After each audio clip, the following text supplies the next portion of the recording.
मैं मंटो नहीं हूँ में लोगों को जिस बात का वेट था आखिरकार वो बात होने ही वाली है। यानी लोग ये देखना चाहते थे कि कब महमल और मंटो एक दूसरे में इन्वॉल्व होंगे और वो बात मंजरे आम पर आएगी। अब दोनों को अंदर से वाइब तो आने लग गई है कि वो एक दूसरे को चाहने लग गए हैं, लेकिन ना महसूस कर रही है महमल और ना ही पता चल रहा है मंटो को, क्योंकि सर मंटो जाते हैं महमल की मंगनी पर, लेकिन महमल की मंगनी देख नहीं पाते और वैसे ही वापस आ जाते हैं।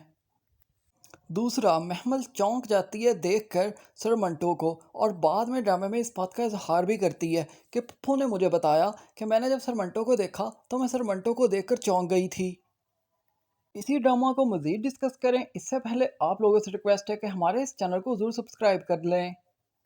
फिर बात यहाँ पर ख़त्म नहीं होती, बल्कि सर मंटो अगले दिन यूनिवर्सिटी नहीं जाते और यूनिवर्सिटी से छुट्टी कर लेते हैं, जबकि सर मंटो ने कभी छुट्टी नहीं की होती, क्योंकि सर मंटो को पता ही नहीं चल रहा कि उनके साथ अभी चल क्या रहा है।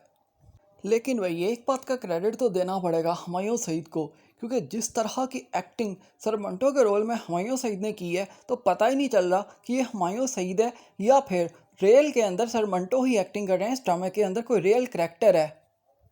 बिल्कुल एक यूनिवर्सिटी के प्रोफेसर की फील आती है सर मंटो को देखकर, जिस रोल में उनको देखना चाहते थे लोग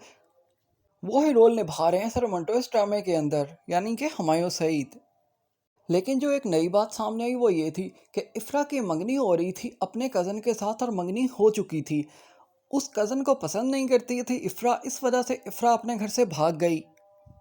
यहाँ पर मैं भाग गई का वर्ड यूज़ कर रहा हूँ, क्योंकि बेटा हो या बेटी, जब वो घर वालों की मर्ज़ी के बगैर अपने माँ बाप से छुप कर घर से निकलते हैं तो वो घर से आते नहीं है, घर छोड़कर नहीं आते बल्कि घर से भाग कर आते हैं।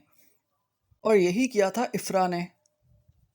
लेकिन बेटा ऐसा करे तो ये सोसाइटी एक्सेप्ट कर लेती है, लेकिन अगर बेटी ने ऐसा कर दिया तो फिर ये सोसाइटी उसको एक्सेप्ट नहीं करती और उसके अपने घर वाले भी एक्सेप्ट नहीं करते। जैसा कि इफ़रा के बाप ने कहा था कि इफ़रा मर गई हमारे लिए जब इफ़रा घर छोड़ कर गई, लेकिन एक बात समझ से बाहर है, जब इफ़रा अपने माँ बाप के लिए मर गई थी तो अब उसका बाप उसको दर बदर ढूंढता क्यों फिर रहा है, उसके लिए ख्वार क्यों हो रहा है।